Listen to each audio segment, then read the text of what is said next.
कक्षा द्वादश के विद्यार्थियों को मैं पवन मूर्तिका पढ़ा रहा था। उसके आगे अब मैं पढ़ाना चाह रहा हूँ और पहले पीछे की कथा, जो आज नए जुड़े हैं वो पीछे की कथा भी जान लें। पवन मूर्तिका अयोध्या सिंह उपाध्याय हरिऔध द्वारा रचित प्रिय प्रवास महाकाव्य का एक खंड है। पवन दूतिका महाकाव्य, पवन दूतिका प्रिय प्रवास महाकाव्य से लिया गया है।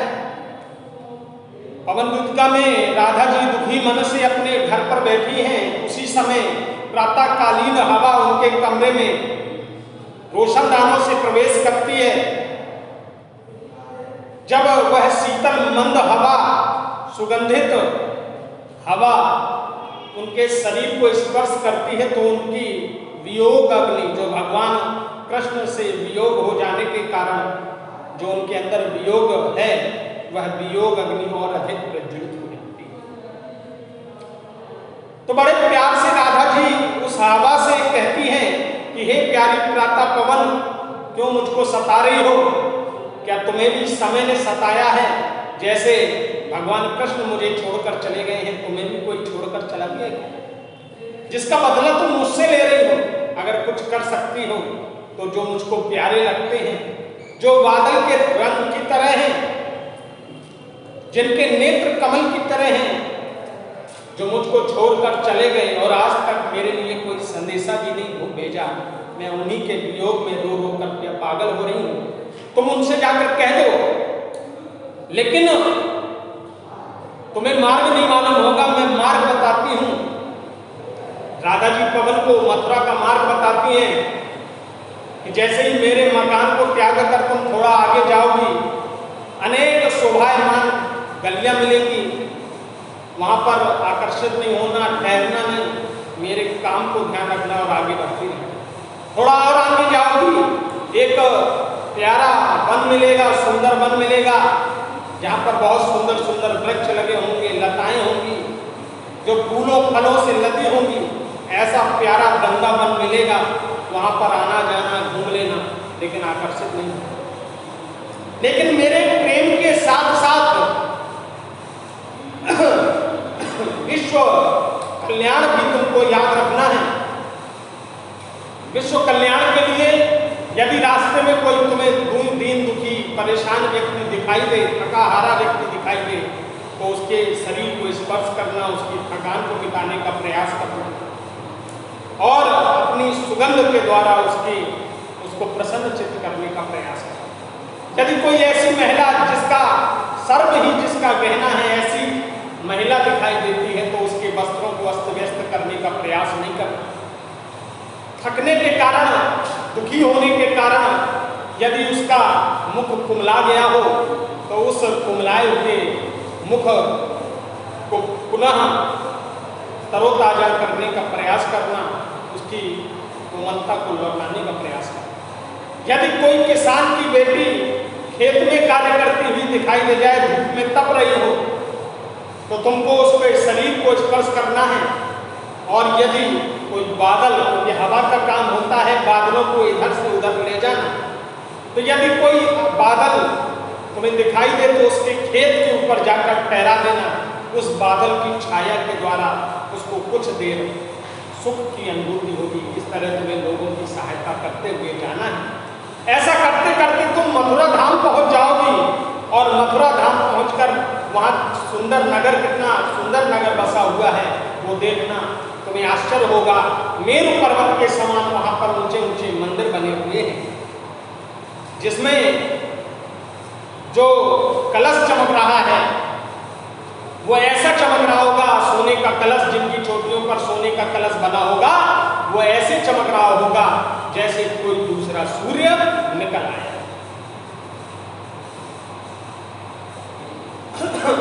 यदि मथुरा के मंदिरों के बीच पूजा का समय हो गया हो, तो उन मंदिरों के बीच चली जाना और जो नाना प्रकार के वाद्य यंत्र, शंख, घंटा, घड़ियाल आदि बज रहे हों, उनकी मधुरता को और बढ़ाने का प्रयास करना। अब मैं बताती हूँ राधा जी आगे पवन दूतिका से कहते हैं कि अब तुम कैसे पहचानोगी कि कौन मेरे भगवान कृष्ण हैं, कौन मेरे आराध्य भगवान कृष्ण हैं, और किनसे तुम्हें मेरा संदेशा कहना है। तो मैं भगवान कृष्ण की कुछ पहचाने तुमको बता रही हूं। यहां से आज शुरू करते हैं। तू देखेगी चलन तन को, या वहीं तदब्धता हो, ऊंगे लूनी नयनों के ज्योति उत्तीर्ण कार्य। यदि कोई बादल जैसे रंग वाला कोई व्यक्ति मिल जाए तो पहले ठहर जाना, फिर दूसरी पहचान क्या देखना, बहुत सुंदर नेत्र होंगे उनके और उनसे एक दिव्य ज्योति निकल रही होगी। मुद्रा होगी वर बदन की मूर्ति सी सौम्यता की, सीधे सीधे वचनों के शिक्त होंगे सुधा से।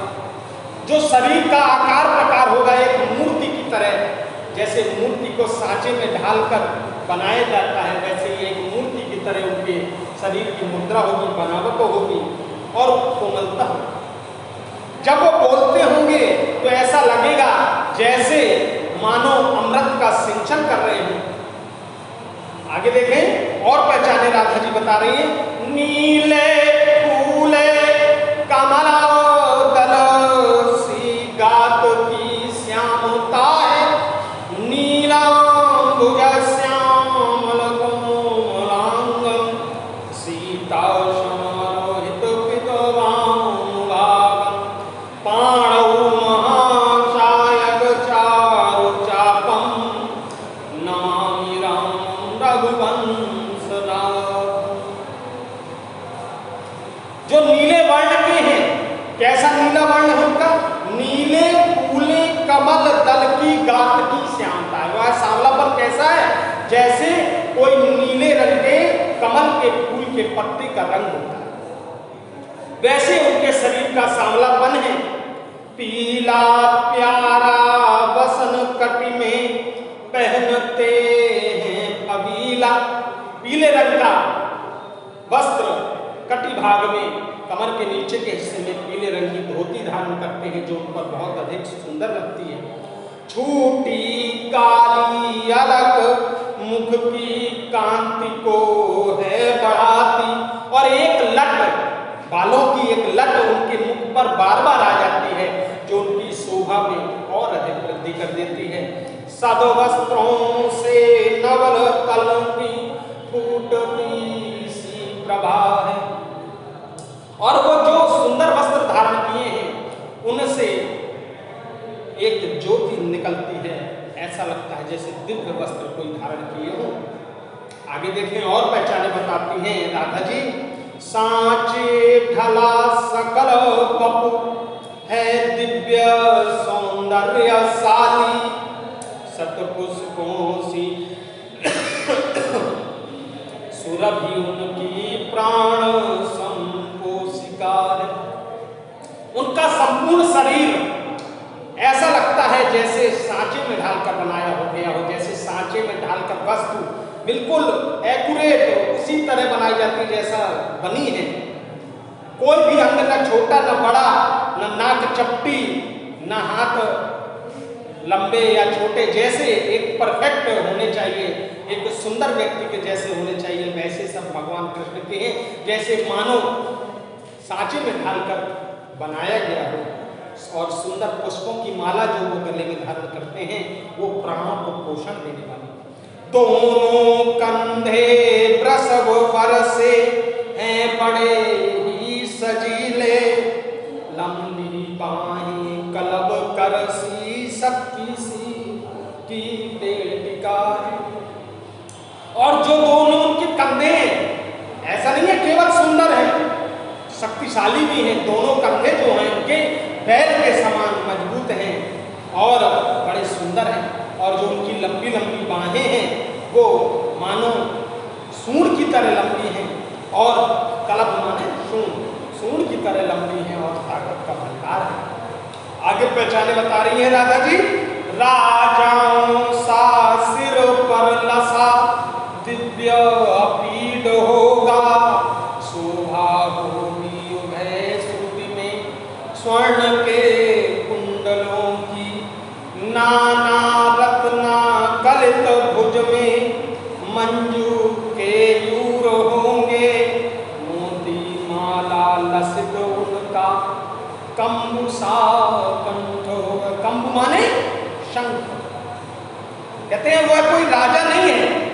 राजाओं की तरह दिव्य मुकुट धारण करते हैं। पीठ माने मुकुट धारण करते हैं सिर पर। शोभा उभय सुक्ति स्वर्ण के, और दोनों कानों में वह सोने के कुंडल धारण करते हैं और नाना प्रकार के रत्नों से जड़ा हुआ भुजबंद वह धारण करते हैं और मोती मालाओं से उनका गला भरा होगा, जो उनका शंख के समान सुंदर गर्दन है वह मोती मालाओं से जड़ी हुई है। कहते हैं इतनी पहचाने बताती, अब तो तुम पहचान जाओगी कि यह मेरे भगवान कृष्ण हैं। कौन मेरे भगवान कृष्ण हैं? लेकिन मैं जानती हूँ कि हे पवन, तेरे अंदर गुण नहीं है कि तू बोलकर मेरे कष्टों को भगवान श्री कृष्ण के सामने बता दे। इसलिए तुमको चतुराई से और बुद्धि से काम लेना है और ध्यान रखना है कि कैसे, जैसे मैं बताती हूँ उन संकेतों का पालन करके तुम्हें मेरा संदेशा भगवान कृष्ण तक पहुंचाना। तेरे में है न यह गुण जो तू व्यथाएं सुनाए, व्यापारों को प्रखर मति और युक्तियों से चलाना। बैठे जो हो निज सदन में मेघ सी कांति वाले, तो चित्रों को इस भवन के ध्यान से देख जाना। मैं जानती हूँ कि तेरे अंदर वह गुण नहीं है जो मेरी व्यथाएं तुम बोलकर सुना सकती। इसलिए जिस व्यापार के लिए, जिस कार्य के लिए तू गई है, उसको अपनी बुद्धि और चतुराई से कार्य करना है। यदि मेरे भगवान कृष्ण जो मेघ की तरह रंग वाले हैं, बादल की तरह रंग वाले हैं, यदि अपने घर में बैठे हों और उस भवन में लगे हुए चित्रों को तुम्हें एक बार ध्यान से देख जाना, ध्यान से देखना है कि उनमें कौन कौन से चित्र लगे हुए हैं। तो आगे बताती हैं कि जो चित्रों में विरह विदुरा का मिले चित्र कोई, तो जाके सन्निकट उसको भाव से यूं हिलाना। प्यारे हो के चकित जिससे चित्र की ओर देखें, आशा है यूं सूरत उनको हो सकेगी हमारी। तो एक बार भवन में लगे हुए चित्रों को ध्यान से देखना है। यदि उनमें से ऐसा कोई चित्र दिखाई दे जिसमें विरह वेदना का चित्रण हुआ हो, तो उस चित्र को बड़े भाव के साथ धीरे धीरे हिलाना। निश्चित ही भगवान कृष्ण आश्चर्यचकित होंगे कि इतने सारे चित्र लगे हुए हैं, यही चित्र जिसमें विरह वेदना का चित्रण हुआ यही क्यों हिल रहा है। उनकी दृष्टि उस चित्र की ओर जाएगी। हो सकता है उससे उनको चित्र को देखकर मेरी याद आ जाए। मुझे आशा है कि उनको जो है चित्र देखकर मेरी याद आए। जो कोई भी इस सदन में चित्र उद्यान का हो, यदि कोई बगीचे का चित्र, और कैसा चित्र, जो प्राणी विपुलुस में घूमते बावले से, और उस चित्र में बहुत सारे प्राणी पागलों की तरह घूम रहे हों, ऐसा कोई चित्र दिखाई दे तो उस चित्र के पास जाकर भी उसको भी हिला देना है। देवात्मा को सुरति ब्रज के व्याकुलों की कराना। भगवान कृष्ण को याद दिलाना कि किस तरह आपके वियोग में ब्रज के लोग व्याकुल हैं और आपके दर्शनों की अभिलाषा रखते हैं। इस तरह से उनको याद हो जाएगा कि भगवान कृष्ण ब्रज के व्याकुल लोगों को देखकर, उस चित्र के व्याकुल लोगों को देखकर उनको ब्रज के लोगों की याद आ जाए। हो सकता है ब्रज के लोगों को सोचकर ही वो वापस लौट आए। अगला पद देखें।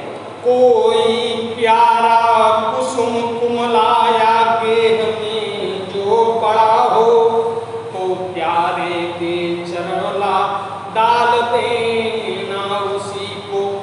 यों देना एक पवन जपतला तुलसी एक बाला, मिलना हो कमल पग को चूमना चाहती है। कोई प्यारा कुसुम कुमलाया, यदि कोई कुमलाया हुआ फूल रास्ते में डला हुआ मिल जाए तो भगवान के चरणों में, हे पवन तुम्हारा काम उड़ाने का काम है, तो उस कुमलाए हुए फूल को उड़ाकर भगवान के चरणों के समीप डाल देना और उनको ये जतलाने की कोशिश करना कि जिस तरह डाली से अलग होकर यह फूल कुमला गया है, ऐसे ही आपसे वियोग होने के कारण फूल जैसी दिखने वाली स्त्री अर्थात राधा ला गई है, उसका भी श्रृंगार में मन नहीं लग रहा है और आपके चरणों का स्पर्श चाहते हैं, इसलिए शीघ्र ही दर्शन दे। अगला देखें, जो प्यारे मंजू पवन या वाटिका में खड़े हों, छिद्रों में जा गणित करना वेणु सा कीचकों को। कीचक माने बांस, ठीक है, वेणु माने बांसुरी। यो होवेगी सुरति उनको सर्व को पांगना की, जो है वंशी श्रवण रुचि से दीर्घ उत्कंठ होती। यदि भगवान कृष्ण किसी बगीचे या बाग में खड़े हों और वहां पर बांस के वृक्ष लगे हों, तो उन बांस के वृक्षों के छेदों में घुस जाना, छिद्रों में घुस जाना और बांसुरी की तरह आवाज निकालने की कोशिश करना। हो सकेगा कि हो सकता है उस बांसुरी की आवाज सुनकर भगवान को गोपिकाओं की याद आ जाए कि इसी तरह वो बांसुरी बजाते थे और उनके चारों ओर गोपिकाएं नृत्य करती थी। हो सकता है बांसुरी की धुन उनको आकर्षित करती है, इसलिए हो सकता है उनकी लौट आने की इच्छा प्रबल हो जाए, इसलिए उनको याद दिलाने की कोशिश करो। लागे फूले कमल तल की, श्याम के सामने ही थोड़ा थोड़ा विपुल जल में प्रज्ञ हो डुबान। ये देना ये भगन चतलाए तो अम्भोज नेत्रा, आंखों को हो विरह विदुरा बार में घोरती है। यदि कोई फूला हुआ कमल का फूल मिल जाए तो भगवान कृष्ण के सामने लाकर उसको बार बार व्याकुलता पूर्वक जल में डुबाने का प्रयास करना। और हे बहन पवन, यहाँ पर राधा जी पवन को बहन कहकर संबोधित कर रही हैं। भगनी, भगनी माने बहन, हे बहन पवन, उनको यह जतलाने की कोशिश करना कि यह जैसे जल में बार बार भीग रहा है, ऐसे ही कमल जैसे नेत्रों वाली कोई राधा बार बार आपके वियोग में आंखों को जल में डुबोती रहती है और आपके वियोग में व्याकुल रहती है। इसके आगे आज केवल इतना ही रहेगा और मात्र 5-6 पैराग्राफ, 5-6 पद और बचे हैं, इसके बाद यह पाठ समाप्त हो जाएगा और आप लोग ध्यान से इसको पढ़ें और बाकी का वीडियो अगले वीडियो में आपको अगला पाठ, अगला 5-6 जो बचे हैं वो मिलेंगे। आज के लिए